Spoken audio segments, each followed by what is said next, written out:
Дали ви се случило да залутате во фантазии? Јас сум Невена Николова, специјализант по психијатрија. Будното сонување, односно мечтаење, представува нормален феномен кој се појавува кога размислуваме на нешто што не е присутно во моменталната реалност. Например, кога замислуваме настани кои посакуваме да се случат во иднината. Нормалното мечтаење е спонтано и се случува во моменти кога се дефокусираме од некоја задача или правиме нешто што не бара многу ментален труд. Се смета дека ваквото фантазирање може да има придобивки како на пример зголемување на креативноста.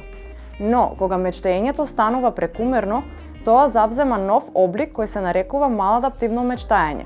Лицата кои страдаат од овој феномен создаваат фиктивни, вивидни детални светови со замислени карактери и наративи.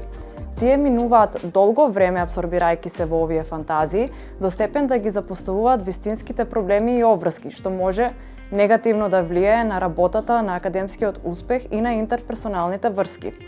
Овие лица не ги мешаат фантазиите со реалноста и се комплетно свесни дека постојат само во нивниот ум. За да можат да го одржат фокусот на фантазирањето, тие може да се изолираат или да прават некои репетитивни движења, како на пример шетање низ соба или џвакање. Мечтаењето предизвикува пријатни емоции и ги намалува анксиозноста, така да некои лица развиваат зависност и губат контрола врз нагонот за мечтаење. Маладаптивното мечтаење е повеќе застапено кај лица кои страдаат од одредени ментални расстройства, најчесто АДХД, анксиозно, депресивно и обсесивно-компулсивно расстройство. Исто така, постои поврзаност помеѓу маладаптивното мечтаење, дисоцијација и трауматски настани во детството. Интересно е дека содржината на фантазиите може да биде поврзана со некоја неисполнета емотивна потреба.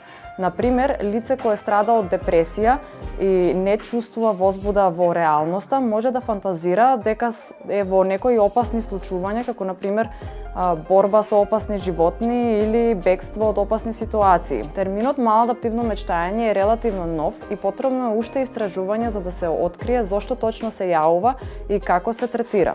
Ова видео има едукативна намена, така да доколку вие се сомневате дека имате проблем со вашето ментално здравје, потребно е да се обратите кај психијатар.